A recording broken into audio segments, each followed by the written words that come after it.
Hey guys, meteorologist Doug Hetty. I hope you're having a fantastic Friday so far. Friday, April 11th, weather 2020 video. Of course, remember, if you want to get our long range forecast, you can download the Global Predictor. You get your 6-month forecast anywhere in the world. What we're going to do today, of course, we're going to look at the drought tracker. We're going to look at your weekend forecast. A big switch from what we saw last weekend. We're in a little bit of a lull of the weather pattern, but we're also going to look a little bit long range and talk about when is that pattern going to pick back up. Of course, huge shout out to my boys, Superior Roofing and Construction, a 4-state premier roofing contractor, local to Joplin, Missouri, but they service all of Kansas, Oklahoma, Arkansas, and Missouri. Let's dig in. So here's the new drought tracker.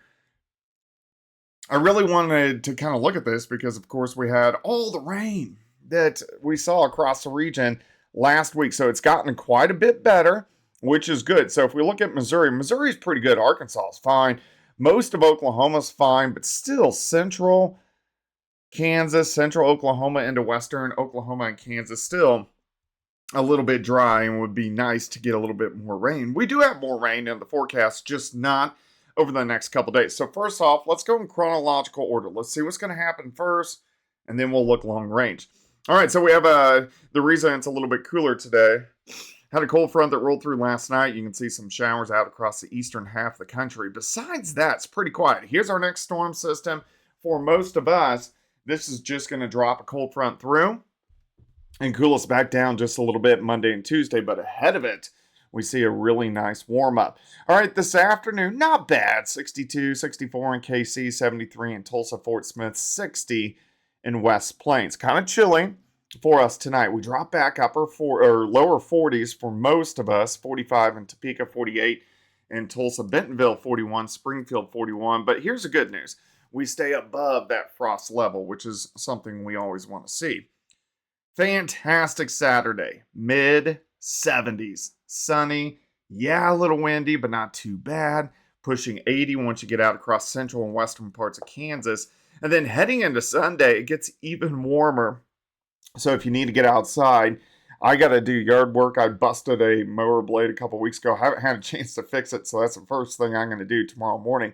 But look at this, 81 Joplin on Sunday, 85 in Kansas City, 87 in Wichita, Dodge City, up to about 82 degrees. Now, the winds are going to be moving a little bit, not like super windy, but kind of like your trash can may move just a little bit. We're going to have those southerly winds kind of 20 to 30 as we go into Saturday. They pick up a little bit more, gusts kind of 30, 35 in spots once we get into Sunday afternoon. So we'll have to keep our eyes on that. All right, let's go long range. So this is our upper level flow. I like to use this because you can see exactly where the storm systems are.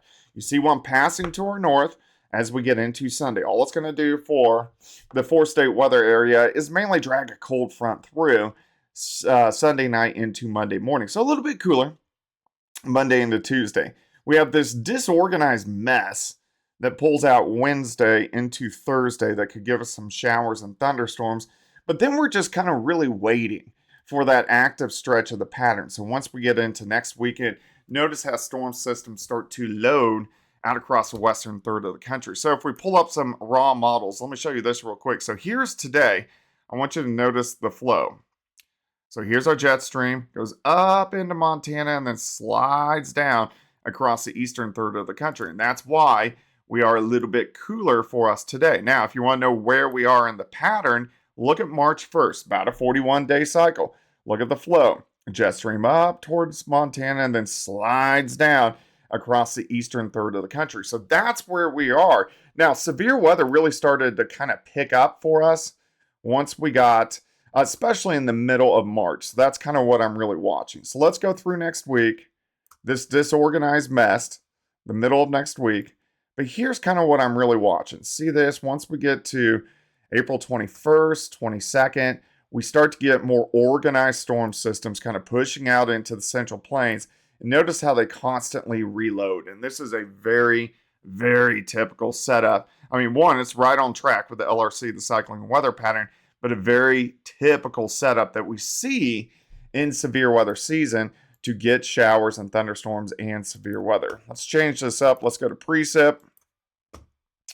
All right. Of course, it's going to take forever to load. But Yeah, so that's kind of what we're keeping our eyes on as we go through the next several weeks. We're waiting to get those showers and thunderstorms back in the forecast. I'm excited. We're going to have a fantastic weekend, and then we'll start to see those changes. So, chances for showers and thunderstorms next Wednesday, Thursday, and then it really starts to light up that last 8 days or so of April. All right, guys, hope you're having a great Friday. Make sure you like, subscribe.